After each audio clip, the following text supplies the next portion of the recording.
ఇప్పుడే జీ5 app download చేయండి. చూడండి మీ ఫేవరెట్ టీవీ షోస్ ఎప్పుడైనా ఎక్కడైనా. నాన్న నిన్ను అంత గొప్పగా చూసుకునేవాడా? నాన్న నిన్ను అంత ప్రేమించేవాడా? కానీ నాన్న ఎవరమ్మా? ఏంటమ్మా అలా చూస్తున్నావు? ఎప్పుడు నాన్న గురించి అడగకుండా ఇప్పుడే ఎందుకు అడుగుతున్నానా?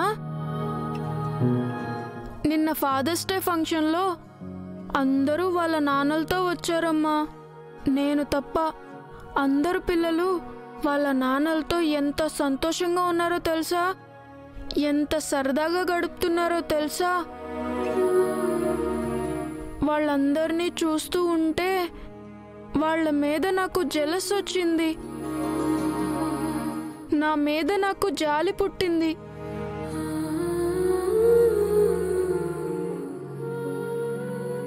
నాన్నుంటే నాతో సరదాగా గడిపేవాడు కదా, నన్ను దగ్గరుండి ఆడించేవాడు కదా, అందరి ముందు నన్ను తను గెలిపించేవాడు కదా.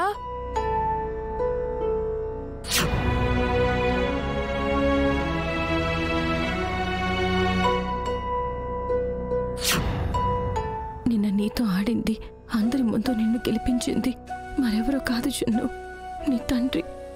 నీకు రక్తం పంచిచ్చిన తండ్రి. నువ్వు ఆయన్ని నాన్న అని పిలవకపోయినా తనే నిన్ను దగ్గరుండి ఆడించారు, అందరి ముందు నిన్ను గెలిపించారు. చెప్పమ్మా, నాన్నుంటే నేను కూడా అందరిలాగే సంతోషంగా ఉండేవాణ్ణి కదా, నేను కూడా నాన్నతో సరదాగా ఆడుకునేవాణ్ణి కదా. చిన్ను, నువ్వెప్పుడు నాన్నని కోపడుతూ ఉంటే, నాన్నని అసహించుకుంటూ ఉంటే నాకు బాధ అనిపించేది. అది తప్పు అని మందలించాలనిపించేది. కానీ ఈరోజు నాన్న గురించి నువ్వు అడుగుతూ ఉంటే, నాన్న గురించి ఇంత పరితపిస్తూ ఉంటే నీ ప్రశ్నలకి సమాధానం చెప్పలేకపోతున్నాను. నువ్వు ఇంతకు ముందులాగే మీ నాన్న గురించి ఏమీ అడగకుండా ఉంటే బాగుండనుకుంటున్నాను.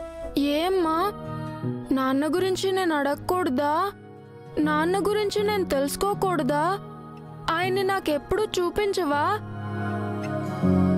ఆయన్ని చూపించే అవకాశం వస్తుందో లేదో నాకు తెలీదు. అందుకే నువ్వు తెలుసుకోకపోతేనే బాగుంటుంది. ఆయన గురించి అడగకుండా ఉంటేనే నా భుజాల మీద నుంచి భారం తగ్గుతుంది.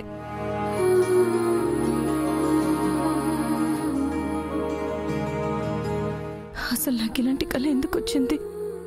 మిత్రగారికి మళ్ళీ ఏదైనా గండం రాబోతోందా?